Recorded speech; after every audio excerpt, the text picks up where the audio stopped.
Madam ತಮ್ಮ ಹೆಸರು? ನನ್ನ ಹೆಸರು Ragini. Okay. PSI civil city select ಆಗಿದ್ದೀರಾ? ಹೇಗಿತ್ತು ನಿಮ್ಮ ಜರ್ನಿ? ಸರ್ ನಾನು ಅರೌಂಡ್ 3 ಇಯರ್ಸ್ ಓದಿದ್ದೀನಿ. ಫಸ್ಟ್ UPSC ಅಂತ ಸ್ಟಾರ್ಟ್ ಮಾಡಿದ್ದೆ. ಅಟೆಂಪ್ಟ್ಸ್ ಕೊಟ್ಟಿದ್ದೀನಿ. UPSC ಕ್ಲಿಯರ್ ಆಗಲಿಲ್ಲ. ಆಮೇಲಿಂದ ನಾನು ಇದು ಕರ್ನಾಟಕ ಸ್ಟೇಟ್ ಎಕ್ಸಾಮ್ಸ್ಗೆ ಓದೋಕ್ಕೆ ಟ್ರೈ ಮಾಡಿದೆ. 545 ಕಾಲ್ ಫಾರ್ಮ್ ಮಾಡಿದ್ದು, ಅಪ್ಲೈ ಮಾಡಿ 545ಅಲ್ಲಿ ವುಮೆನ್ಸಲ್ಲಿ 9th ರ್ಯಾಂಕ್ ನಾನು ಬೆಂಗಳೂರು ಸಿಟಿ ಚೂಸ್ ಮಾಡಿದೆ. ಅದೇ ನಂದು ತಂದೆ ತಾಯಿ, ಇದು ನಮ್ಮ ತಂದೆ ಬಸವರಾಜ್ ಅಂತ, ನಮ್ಮ ತಾಯಿ ಭಾರತಮ್ಮ, ಮತ್ತು ನನಗೆ ಅಣ್ಣ ಇದ್ದಾರೆ ರಾಕೇಶ್ ಅಂತ. ಇವರು ನಮ್ದು ಆ್ಯಕ್ಚುಲಿ ರೈತರ ಕುಟುಂಬ. ನನ್ನ ತುಂಬ ಕಷ್ಟಪಟ್ಟು ಬೆಳೆಸಿದ್ದಾರೆ. ನಾನೇನೇ ಮಾಡಿದ್ರು ಇವರೇ ಕಾರಣ. ತುಂಬ ಸಪೋರ್ಟ್ ಮಾಡಿದ್ದಾರೆ. ಅಂಡ್ ನಂದೇನೇ ಸಾಧನೆ ಆಗಿ ಇವರು. ಸರ್, ಮಗಳ ಸಾಧನೆ ಬಗ್ಗೆ ಮಾತಾಡಿ. ಮಗಳು ನನಗೆ ಭಾಳ ಕಷ್ಟಪಟ್ಟು ಮುಂದೆ ಒಂದು ನನಗೆ ಹೆಮ್ಮೆ ಆಗ್ತದೆ. ಆಮೇಲೆ ನಾವು ರೈತರು ಸಿದ್ದರಾಮಯ್ಯ ಸರ್ಗೆ ಮತ್ತು ಪರಮೇಶ್ವರ್ ಸರ್ಗೆ ಧನ್ಯವಾದ ಕೇಳಕ್ಕೆ ಹೋಗ್ತೀವಿ. ಸಾಮಾಜಿಕ ನ್ಯಾಯ ಕೊಟ್ಟಿದ್ದಾರೆ, ಹಂಗಾಗಿ ಅವ್ರಿಗೆ ನಾವು ಥ್ಯಾಂಕ್ಸ್ ಹೇಳಕ್ಕೆ ಬಯಸ್ತೀವಿ. ಓಕೆ. ಎಷ್ಟೆಲ್ಲ ಕಷ್ಟಪಟ್ಟರು ಮಗಳು? ನೀವೆಷ್ಟು ಕಷ್ಟಪಟ್ರಿ? ನಾವು ಭಾಳ ಕಷ್ಟಪಟ್ಟಿದ್ವಿ. ನಾವು ಚಿಕ್ಕ ಕುಟುಂಬ, ಆಮೇಲೆ ಸಣ್ಣ ರೈತರು ನಾವು. ಹಂಗಾಗಿ ವಿದ್ಯೆ ಸಾಧಕನ ಸುತ್ತ ಇತ್ತು. ಹಂಗಾಗಿ ಸಾಧಕನ ಸೊತ್ತಿಗೆ ಇವತ್ತು ಬೆಲೆ ಸಿಕ್ಕಿದೆ. ಹಂಗಾಗಿ ನಮ್ಮ ಸಿದ್ದರಾಮಯ್ಯ ಸಾಹೇಬ್ಗೂ ಮತ್ತು ಪರಮೇಶ್ವರ್ಗೂ ಎಲ್ಲರಿಗೂ ಧನ್ಯವಾದ ಹೇಳಕ್ಕೆ ಬಯಸ್ತೀವಿ. ಹೆಣ್ಮಗಳಾದಾಗ ಆರಂಭದಲ್ಲಿ ಎಷ್ಟೋ ಜನ ಹೆಣ್ಮಗಳಾಗೋಯ್ತು ಅಂತಾರೆ. ಹೆಣ್ಮಗಳು ಸಾಧನೆ ಮಾಡಿದ್ದಾರೆ. ಹೆಮ್ಮೆ ಆಗ್ತದೆ. ಹಾಂ. ಓಕೆ ಅಮ್ಮ, ನಿಮ್ಗೆ ಹೇಳಿ ಅಮ್ಮ, ನಿಮ್ಗೆ ಹೇಗೆ ಅನಿಸುತ್ತೆ? ಫೀಲಿಂಗ್ ಹೇಗಿದೆ ನಿಮಗೆ? ಹೇಳಿ ಅಮ್ಮ, ಹೇಳಿ. ನಿಮ್ಮ ಹೆಸರು ಹೇಳಿ. ನಿಮ್ಮ ಹೆಸರೇನು? ಹೌದಾ? ಮಗಳು ಸಾಧನೆ ಮಾಡಿದ್ರೆ ಈಗ PSI ಆಗಿದ್ದಾರೆ. ಹಾಂ ಹಾಂ. ಅಂದ್ಕೊಂಡಿದ್ರಾ ಮಗಳು ಮುಂದೆ ದಿನ ಈ ಥರ ಆಗ್ತಾಳೆ ಅಂತ? ಇಲ್ಲ, ಫ್ಯೂಚರಲ್ಲಿ ಅಂದ್ಕೊಂಡ್ರಿಲ್ಲ. ಆಮೇಲೆ ಗೊತ್ತಾಯ್ತು. BTech ಮಾಡಿದ್ಮೇಲೆ IAS ಕೋಚಿಂಗ್ ಕಲ್ತಿದ ಮೇಲೆ ಆಮೇಲೆ ಗೊತ್ತಾಯ್ತು ಗೊತ್ತಾಳಲ್ಲ ಅಂತಂದೇಳಿ.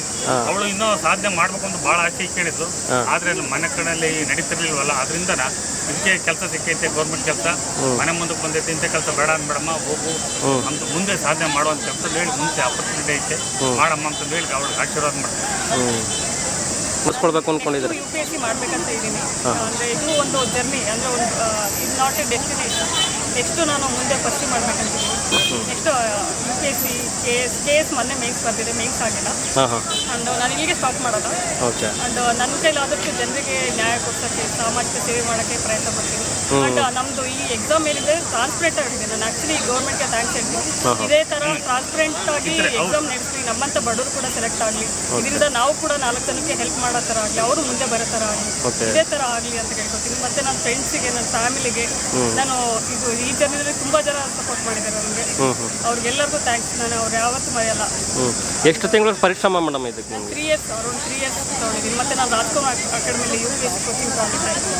ಅವರು ಕೂಡ ಹೆಲ್ಪ್ ಮಾಡಿದ್ದಾರೆ. ಮತ್ತು ಕ್ರಿಯೇಟಿವ್ IAS ಅವರೆಲ್ಲ ನನಗೆ ತುಂಬ ಹೆಲ್ಪ್ ಮಾಡಿದ್ದಾರೆ. ಇಲ್ಲಿ ಅಪ್ಪ ಅಮ್ಮನೆಲ್ಲ ಬಿಟ್ಟು ಟ್ರೈನಿಂಗಲ್ಲಿ ಇರ್ಬೇಕಾದ್ರೆ ಯಾವ ಥರ ಕಾಡ್ತಾ ಇತ್ತು ನಿಮಗೆ? Actually training is A very difficult part. ಅಂದರೆ ನಾವು ಓದೋದು ಒಂಥರ ಆದರೆ ಮೆಂಟಲಿ ಇದಾದರೆ ಇಲ್ಲಿ ಬೋತ್ ಫಿಸಿಕಲಿ ಮೆಂಟಲಿ ಫಿಟ್ ಮಾಡಿದೆ. ನಾನು ಇಲ್ಲಿ ಬರಬೇಕಾದ್ರೆ ನಾನು ಫಿಸಿಕಲಿ ಅಷ್ಟು ಇರಲಿಲ್ಲ. ಇಲ್ಲಿ ಬಂದಮೇಲೆ ಅರೌಂಡ್ 14 ಮಂತ್ಸ್ ನನಗೆ ತುಂಬ ಚೆನ್ನಾಗಿ ಟ್ರೈನಿಂಗ್ ಕೊಟ್ಟಿದ್ದಾರೆ. Actually one of the best ಅಕಾಡೆಮಿಲಿ ನಾನು ಟ್ರೈನಿಂಗ್ ತೊಗೊಂಡಿದ್ದೀನಿ ಅಂತ ನನಗೆ ತುಂಬ ಖುಷಿ ಇದೆ. ಇಲ್ಲಿರೋ ಎಲ್ಲ ಸ್ಟಾಫ್ಸು ಅಷ್ಟೇ ಚೆನ್ನಾಗಿ ಎನ್ಕರೇಜ್ ಮಾಡಿದ್ದಾರೆ. ನಮ್ಮ ಬೋತ್ ಫಿಸಿಕಲಿ ಮೆಂಟಲಿ ಫಿಟ್ ಮಾಡಿದ್ದಾರೆ. ನಾನು ಆ್ಯಕ್ಚುಲಿ ಇವ್ರಿಗೆಲ್ಲರಿಗೂ ಥ್ಯಾಂಕ್ಸ್. ಮತ್ತು ಈ ಅಕಾಡೆಮಿಲಿ ಕೂಡ ತುಂಬ ಜನ ಸಪೋರ್ಟ್ ಮಾಡಿದ್ದಾರೆ. ಟ್ರೈನಿಂಗ್ ಕಂಪ್ಲೀಟ್ ಮಾಡೋಕ್ಕಾಗಲಿ, ರನ್ನಿಂಗ್ ಆಗ್ತಿದ್ದಾಗ ಸಪೋರ್ಟ್ ಮಾಡಿರೋದಾಗಲಿ, ಓದಬೇಕಾದ್ರೆ ಸಪೋರ್ಟ್ ಮಾಡಿದ್ದಾರೆ. ಅವರೆಲ್ಲರಿಗೂ ತುಂಬ ಥ್ಯಾಂಕ್ಸ್. ಅಂದರೆ ನೇಮ್ ಮೆನ್ಷನ್ ಮಾಡೋಕ್ಕೆ ತುಂಬ ಜನ ಇದ್ದಾರೆ, ಅದಕ್ಕೋಸ್ಕರ ಎಲ್ಲರಿಗೂ ಥ್ಯಾಂಕ್ಸ್. ಕನ್ನಡ ಮೀಡಿಯಮಲ್ಲಿ ಓದಿ ನೀವು ಇವತ್ತು PSI ಆಗಿದ್ದೀರಾ. ಬೇರೆಯವ್ರಿಗೆ ಎಷ್ಟೋ ಜನ ನೆಗೆಟಿವ್ ಆಗ್ಬಿಡ್ತಾರೆ. ಕನ್ನಡ ಮೀಡಿಯಂ ಇಂಗ್ಲೀಷ್ ಮೀಡಿಯಂ ಅಂತ ಏನಿಲ್ಲ. ನೀವು ಮಾಡಬೇಕನ್ನೋ ಛಲ ಇದ್ದರೆ ನೀವು ಯಾವ ಕನ್ನಡ ಮೀಡಿಯಂ ಆದರೂ ಆಗಿರ್ಬೋದು, ನೀವು ಎಷ್ಟೇ ಬಡವರಾಗಿರ್ಬೋದು, ನಿಮ್ಗೆ ಆಪರ್ಚುನಿಟಿ ಬಂದೇ ಬರುತ್ತೆ. ನೀವು ಅದನ್ನು ಮಾಡೋ ಛಲ ಇರಬೇಕು ಮತ್ತು ಮನಸ್ಸಿರಬೇಕು. ಅದು ಇದ್ದರೆ ನೀವು, ನಾನು ಒಬ್ಬಳೇ ಅಲ್ಲ, ನನಗೆ ಆ್ಯಕ್ಚುಲಿ ನನ್ನ ಚಿಕ್ಕ ಸಾಧನೆ. ನೀವು ಇನ್ನೂ ದೊಡ್ಡ ದೊಡ್ಡ ಸಾಧನೆ ಮಾಡ್ಬೋದು, ಮನಸ್ಸು ಮತ್ತು ಛಲ ಇದ್ದರೆ. ಬೇರೆಯವ್ರಿಗೆ ಯಾವ ಥರ ಕಿವಿ ಮಾತು ಹೇಳ್ತೀರಾ ಮೇಡಮ್ ಹೆಣ್ಮಕ್ಳಿಗೆ? ನಿಮ್ಮ ಆ್ಯಕ್ಚುಲಿ ಹೆಣ್ಮಕ್ಳು ಮುಂದೆ ಬರಬೇಕು. ಮತ್ತು ಅವ್ರು ಅಂದ್ಕೊಂಡಿರ್ತಾರೆ ನಮ್ಗೆ ಆಗಲ್ಲ, ನಮ್ಮ ಮನೇಲಿ ಸಪೋರ್ಟ್ ಮಾಡಲ್ಲ. ಮತ್ತು ತಂದೆ ತಾಯಿಗಳು ಕೂಡ ಅವ್ರಿಗೆ ಸಪೋರ್ಟ್ ಮಾಡಬೇಕು. ಹೆಣ್ಮಕ್ಳು ಬಿಡಮ್ಮ ಸಾಕು, ಓದಿದ್ದು ಮದುವೆ ಆಗು ಅಂತೆಲ್ಲ ಡಿಸ್ಕರೇಜ್ ಮಾಡಬಾರ್ದು. ಅವ್ರಿಗೆ ಹೆಲ್ಪ್ ಮಾಡಬೇಕು. ಮುಂದೆ ಅವರು ಆ್ಯಕ್ಚುಲಿ ಅವ್ರು ಸಪೋರ್ಟ್ ಮಾಡಿದ್ರೆ ತುಂಬ ಅಚೀವ್ ಮಾಡ್ತಾರೆ ಸರ್.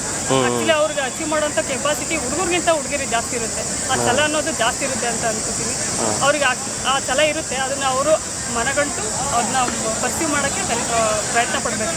ಛಲ ಮತ್ತು ಧೈರ್ಯ ಮತ್ತು ಮನಸ್ಸಿದ್ರೆ ಏನು ಬೇಕಾದ್ರೂ ಮಾಡ್ಬೋದು. ಅದನ್ನು ಮಾಡಿ, ನಾನೇ ಮಾಡಿದ್ದೀನಿ, ನೀವು ಕೂಡ ಮಾಡ್ತೀರಾ. Thank you madam. ನಿಮ್ಮ ಭವಿಷ್ಯಕ್ಕೆ ಉಜ್ವಲ ಭವಿಷ್ಯಕ್ಕೆ ಒಳ್ಳೆಯದಾಗಲಿ madam. Thank you. All the best.